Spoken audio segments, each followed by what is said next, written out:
എന്ന് പറഞ്ഞാൽ എങ്ങനെയാ? നീയല്ലേ പറഞ്ഞത് അണ്ടൂരാൻ വിചാരിച്ചാൽ കുറച്ച് കാശ് മറിക്കാൻ പറ്റുമെന്ന്? അത് ചേട്ടാ എന്റെ ഐഡിയ എന്തായിരുന്നു പോരുത്. നീയും നിന്റെ ഒരു ഐഡിയയും. എടാ, അത്യാവശ്യം വരുമ്പോ സഹായിക്കാനാ സുഹൃത്തുക്കള്. നീ കുറെ നാൾ അയാളുടെ വാലി തൂങ്ങി നടന്നല്ലേ? ഇനി എന്ത് ചെയ്യും? പ്രോവിഡന്റ് ഫണ്ടിൽ നിന്നും സൊസൈറ്റിയിൽ നിന്നും ഒക്കെ ലോൺ എടുത്താലും കല്യാണ ചെലവിനുള്ളത് പോലും ആവില്ല.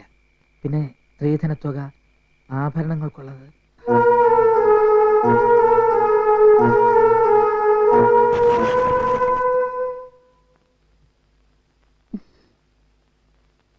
ലോക്കറിലിരുന്ന ആഭരണങ്ങളൊക്കെ ഞാനിങ്ങെടുത്തു.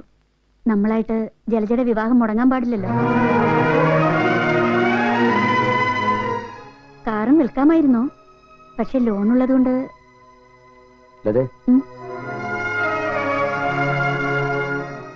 ഞാൻ കാരണം നീ ഒരുപാട് ബുദ്ധിമുട്ടുന്നുണ്ടല്ലേ?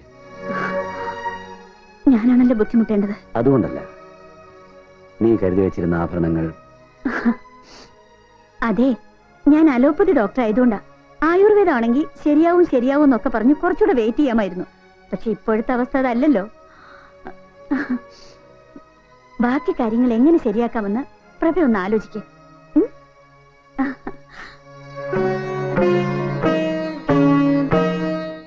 എന്നാലും രൂപയ്ക്ക് രൂപ തന്നെ വേണ്ടേ? ഞാൻ നോക്കിയിട്ട് ഒരു മാർഗവും കാണുന്നില്ല. ആത്മവിശ്വാസം കളയാറ സഹദേവ. കല്യാണം നടക്കുമെന്ന്. നടക്കും പറഞ്ഞാൽ എങ്ങനെ നടക്കാനാ? നമ്മളവരെ നേരിൽ പോയി കണ്ട് സംസാരിച്ച് സാവകാശം ചോദിക്കാം. അതൊക്കെ മോശമല്ലേ ചിറ്റപ്പ? അല്ലെങ്കിൽ തന്നെ ഈ 11 മണിക്കൂറിൽ അവര് സമ്മതിക്കുമെന്ന് എന്താ ഉറപ്പ്? നമ്മൾ സമ്മതിപ്പിക്കുമെന്ന് കാര്യം പറഞ്ഞ അവർക്ക് മനസ്സിലാകത്തില്ല. ചേട്ടത്തി, നീ ഒന്ന് എന്റെ കൂടെ നിന്ന് തന്നാ മതി. ബാക്കിയൊക്കെ ഞാനങ്ങ് പറഞ്ഞോളാം. എന്തോ എനിക്ക് പ്രതീക്ഷയില്ല. ആഹാ, വരൂ ഇരുന്നാട്ടെ, ഞാൻ അച്ഛനെ വിളിക്കാം.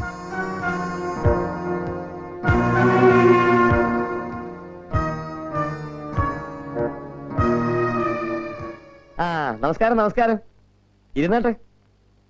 ഇദ്ദേഹത്തെ മനസ്സിലായില്ല? എന്റെ ചിറ്റപ്പനാ. ഓ, അന്ന് വന്നപ്പോ ഞാൻ അവിടെ ഇല്ലായിരുന്നു. ഓഹോ. കല്യാണം വിളിയൊക്കെ എതിരായി. ഞങ്ങളുടെ വിളിയൊക്കെ കഴിഞ്ഞു.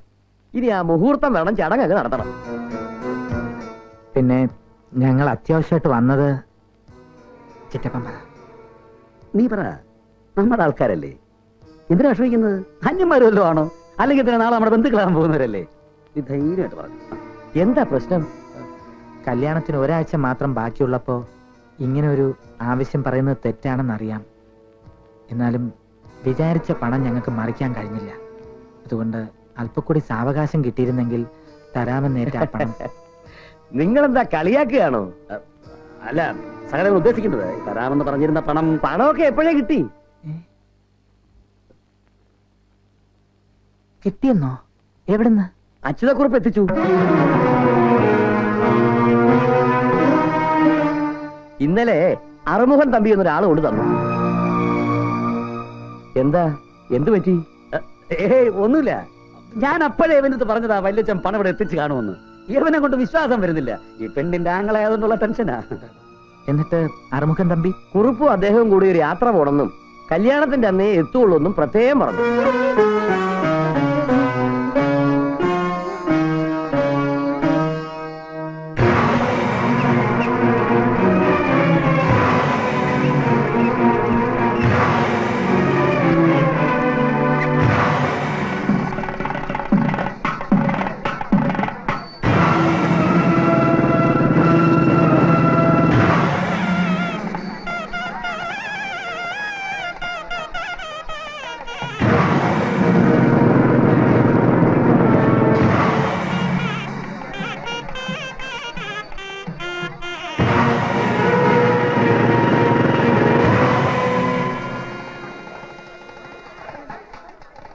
മുഹൂർത്തത്തിനുള്ള സമയമായല്ലോ.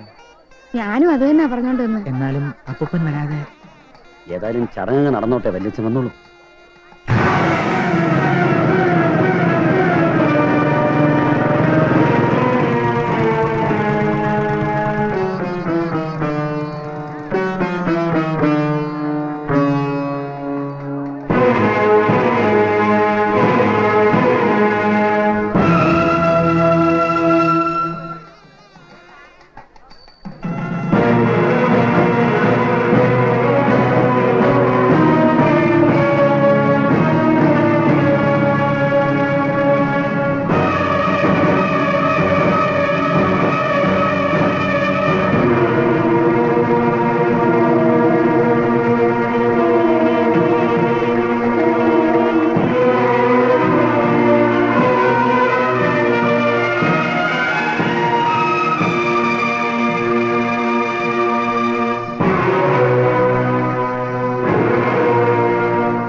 അവരും ഉണ്ടല്ലോ.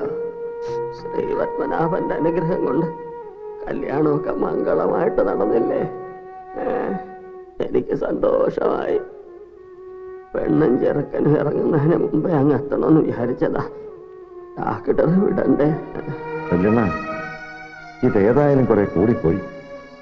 അപ്പൂപ്പൻ ഞങ്ങൾ എങ്ങനെ തോൽപ്പിക്കണ്ടായിരുന്നു? ആരെയും തോപ്പിക്കാൻ വേണ്ടിയിട്ടല്ല, ജലജമോടെ കല്യാണം നടക്കണ്ടേ? അതിന് ഞാൻ ഈ ഒരു വഴിയേ കണ്ടുള്ളൂ. വൃക്ക കൊടുത്താലും കാശ് കിട്ടുമെന്ന് ഞാൻ ഈ അടുത്ത കാലത്താടാ മനസ്സിലാക്കിയത്. എടാ, മനുഷ്യ ശരീരത്തെ കുറിച്ച് നിങ്ങളെത്ര അറിവില്ലെങ്കിലും എനിക്കും ചിലതൊക്കെ അറിയാം. ഒരു വൃക്ക പോയെന്ന് കരുതി ഒന്നും സംഭവിക്കൂല. ഏതായാലും നടക്കാനുള്ളതൊക്കെ നടന്നു. ഡിസ്ചാർജ് ചെയ്താലുടൻ നമുക്ക് വീട്ടിലേക്ക് പോകാം അപ്പൂപ്പ. അത് വേണ്ട, ഞങ്ങൾ കൊണ്ടുപോയിക്കോളാം. ഈ ഏജിൽ ഓപ്പറേഷൻ കഴിഞ്ഞതുകൊണ്ട് വളരെ കെയർ ആവശ്യം. അതുള്ളതാ, നല്ല ശുദ്ധ പശുവും പാലേ കുടിക്കാവൂ. അതിന് ഞങ്ങളുടെ വീട്ടിലാ സൗകര്യം. പാല് ഞങ്ങളുടെ അവിടെയും കിട്ടും. അച്ഛൻ ഞങ്ങളുടെ അങ്ങ് നിന്നാ മതി. ഏതായാലും വല്യണ്ണനെ ഞാൻ തർക്കം വേണ്ട, ഇവിടുന്ന് വിട്ടാ ഞാൻ എല്ലാവരുടെ അടുത്തേക്കും വരും. പഴയ ഇതിൽ ഊർജ്ജസ്വലനായിട്ട് ഈ പടത്തലവൻ നിങ്ങളോടൊപ്പം ഉണ്ടാകും. മരിക്കുന്നവര് എനിക്കതാണ് മക്കളെ ഇഷ്ടം.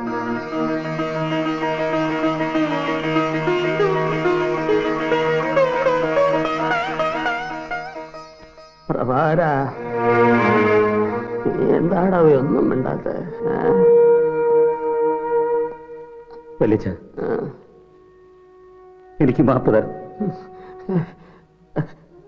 എന്താടാ ഇത് മക്കളെ?